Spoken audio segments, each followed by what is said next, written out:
Market ऊपर जा रहा है, मार्केट नीचे जा रहा है, मार्केट बहुत तेजी के साथ ऊपर जा रहा है, मार्केट बहुत तेजी के साथ नीचे जा रहा है, बट हमें यह नहीं समझ में आ रहा है कि कब हम ज्यादा पैसे डालें, कब हम कम पैसे डालें। क्या हम ब्रेकआउट पे ट्रेड करें या ब्रेकडाउन पे ट्रेड करें? कौन से लेवल पर हमारे को इन्वेस्टमेंट ज्यादा करना है और किस लेवल पे हमें दूर रहना है?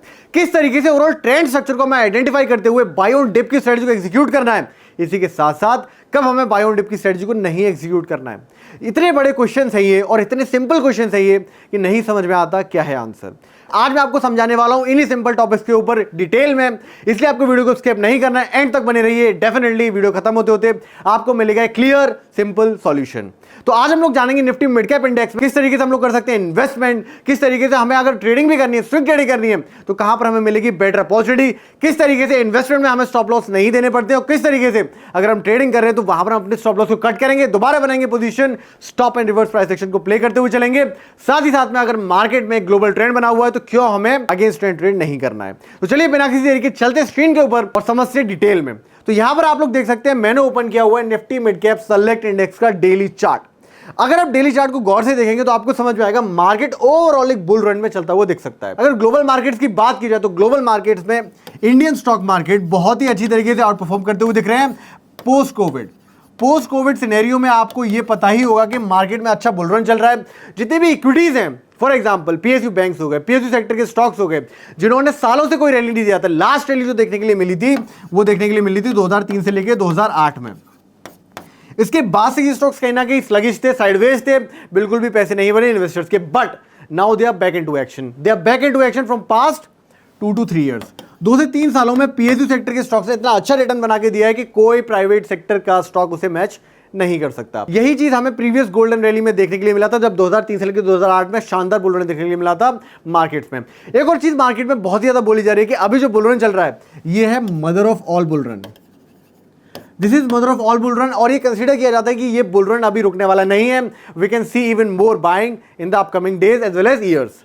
तो इस सिनेरियो में किस तरीके से आप लोग खुद को पोजीशन करें, किस तरीके से आपको बाइंग करनी है, ये समझना बहुत इंपॉर्टेंट है। अदरवाइज क्या होगा, आप चार्ट्स को देखेंगे, फंडामेंटल्स को देखेंगे, ऊपर होते हुए नीचे होते हुए, कंपनी के प्रॉफिट्स ऊपर जाएंगे नीचे जाएंगे, मार्केट में प्राइसेस ऊपर जाएंगे नीचे जाएंगे, but you will not be able to make consistent as well as good money. तो यहां पर आपको कुछ चीज समझते हुए चलनी है। नंबर 1 कि आपका टारगेट क्या है, आप लॉन्ग टर्म में मार्केट को किस तरीके से देखते हैं।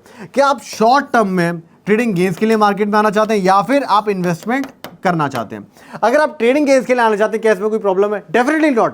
Trading is a serious business, trading is a very great business जहां पर आपके एंट्री बैरियर्स बहुत कम है।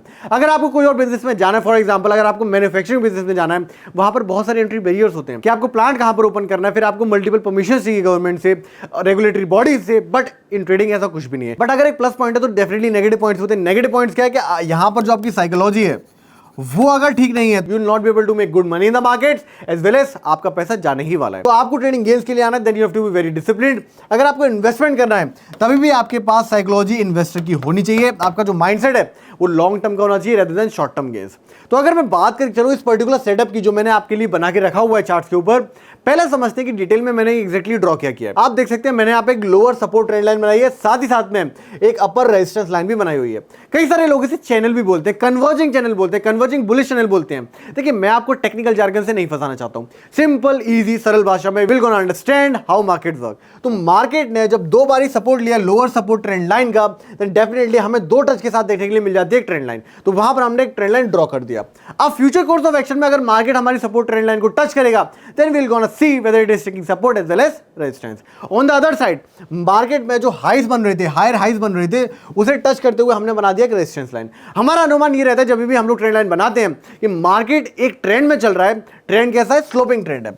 मार्केट में एक स्लोप देखने के लिए मिल रहा है और उस स्लोप पे मार्केट मूव कर रहा है। अब मार्केट नीचे से सपोर्ट लेते हुए जा रहा है, but on the other side market जब ऊपर जा रहा है तब वो वहां से रेजिस्टेंस भी ले रहा है। तो इस तरीके के मार्केट में हमें एक चीज समझते हुए चलनी है कि ये जो बिहेवियर है, ये बिहेवियर है mean reverting behaviour.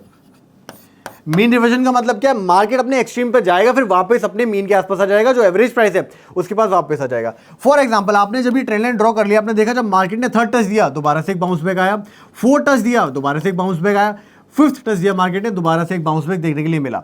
On the other side अगर मैं बात करूं एक रेजिस्टेंस लाइन की, एक रेजिस्टेंस स्लोपिंग लाइन की जो आपने बना रखी है, वहां पर मार्केट ने टच किया एक पुल बैक, दोबारा टच किया, शानदार पुल बैक, दोबारा टच किया, शानदार पुल बैक, अगेन टच किया, again a handsome pull back. तो अब आपको समझ में आया कि मार्केट ने लंबे टाइम तक, लंबे ड्यूरेशन में और डेली टाइम फ्रेम इसी तरीके का बिहेवियर कंटिन्यूसली शो किया। अगर आप इन्वेस्ट करना चाहते हैं तो इस तरीके के बिहेवियर में आपको करना है बाय ऑन डिप्स। क्या करना है? Buy on dips. BOD strategy, it's one of the best strategies to execute in the market if you are investing.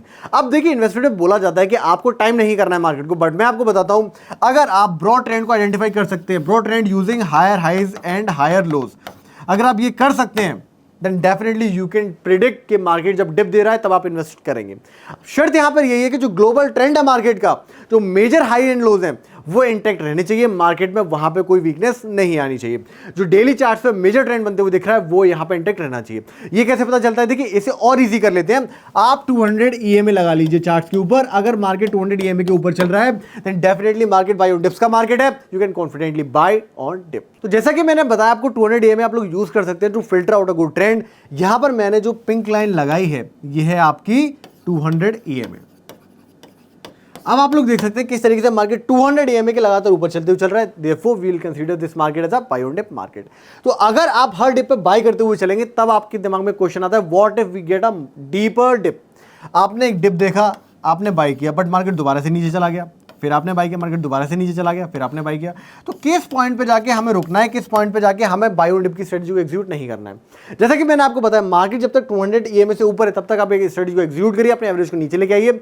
अगर मार्केट सस्टेन नहीं करता 200 EMA को, lower lows and lower highs का structure बनाना चालू कर दे 200 EMA के नीचे, then you can consider exiting your positions. Chart पर आप लोग देख सकते हैं जिस तरीके से मार्केट ने ये वाला फॉल दिया है जहां पर बड़े बड़े रेड कैंडल बने। इन रेड कैंडल्स बनने के साथ ही साथ आपके दिमाग में एक चीज आनी चाहिए कि मार्केट एक डीपर डिप दे रहा है। मार्केट कहीं ना कहीं जो उसका प्रीवियस बहुत ही इंपॉर्टेंट सपोर्ट लेवल है विच वाज अराउंड 10,102, वहां पर आते हुए दिख रहा है। अगर मार्केट यहां पर आए then I am going to invest more money in the market then my previous buying levels. तो यहां पर जब मार्केट दोबारा से अपने इंपॉर्टेंट सपोर्ट लेवल के आसपास आया तब आप ज्यादा इन्वेस्टमेंट कर सकते थे। On the other side, market जब अपने प्रीवियस सपोर्ट ट्रेंड लाइन के आसपास आया था तब तो आपको इन्वेस्टमेंट करना ही है, बट जब मार्केट दोबारा से नीचे आया तब आप अगर बाई करेंगे तो आपका जो ओवरऑल बाइंग प्राइस है वो हो जाएगा नीचे, एवरेज बाइंग प्राइस आपका नीचे आ जाएगा। तो अगर आपने यहां पर बाई किया होता नो प्रॉब्लम, अगर मार्केट नीचे आ गया है then definitely you can invest more money in the markets. इसके बाद आप लोग देख सकते हैं किस तरीके से शार्प रिकवरी आई and then again market is retesting its own all time high as well as making new all time highs. तो आपको क्या समझते हुए चलना है इस पूरे फिनोमेना से? आपको ये समझना है कि मार्केट में कुछ भी प्रिडिक्ट करना एक लिमिट तक ही सक्सेसफुल है। एक लिमिट के बाद किसी को नहीं पता मार्केट क्या करने वाला है। ग्लोबल ट्रेंड को आपको फॉलो करना है। ग्लोबल ट्रेंड का मतलब क्या है कि ओवरऑल ट्रेंड जो बना हुआ है वो क्या है। इसके बाद आपको समझते हुए चलना है कि आपके ऑब्जेक्टिव क्या है मार्केट से। अगर आप बाई करना चाहते हैं तो आपको डिप पे बाई करते हुए चलना है from an investor point of view. अगर आप लोग ब्रेकआउट ट्रेडिंग करना चाहते हैं तो वहां पर आपको एक शार्प ट्रेंड का वेट करना है। जैसा कि मैंने अपनी ब्रेकआउट ट्रेडिंग वीडियोस में भी बताया हुआ, अगर मार्केट ब्रेकआउट से पहले कंसोलिडेट करेगा फिर ब्रेकआउट देगा तो इसके चांसेस सक्सेसफुल होने के ज्यादा रहते हैं इन कंपेरिजन विद इस तरीके के मार्केट पे जहां मार्केट स्लोली एंड स्टेडली ऊपर जा रहा है। बिकॉज एवरीवन नोज कि मार्केट यहाँ पे ब्रेक करेगा, उसके बाद वो पोजीशन बनाएंगे। तो इस केस में क्या होता है, मार्केट ब्रेकआउट नहीं देता है। अगर मार्केट में सडनली अचानक से ब्रेकआउट आया तो उसके सक्सेसफुल होने के चांसेस काफी हाई होते हैं।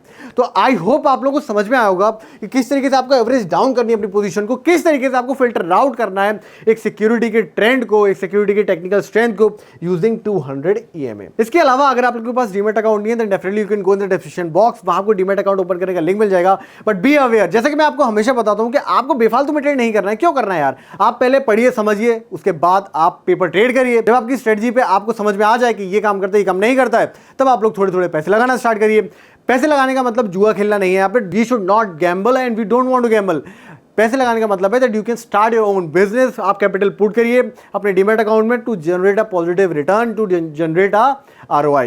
जब आप ये सब करने लगे तब आप अपने कैपिटल को बढ़ाइए, कैपिटल बेस को बढ़ाइए ताकि आप सस्टेनेबल बिजनेस की तरफ जाएं, अग्रसर हो और बनाए एक शानदार ट्रेडिंग करियर। तो आई होप आप लोगों को आज का वीडियो इंटरेस्टिंग लगा होगा, एंगेजिंग लगा होगा। इसी के साथ साथ अगर आपको वीडियोस पसंद आ रहे हैं, यूजफुल लग रहे हैं तो फिर आप वेट किसका कर रहे हैं? Hit the like button, subscribe to our channel as well as share our videos with your friends. मिलते हैं नेक्स्ट वीडियो में।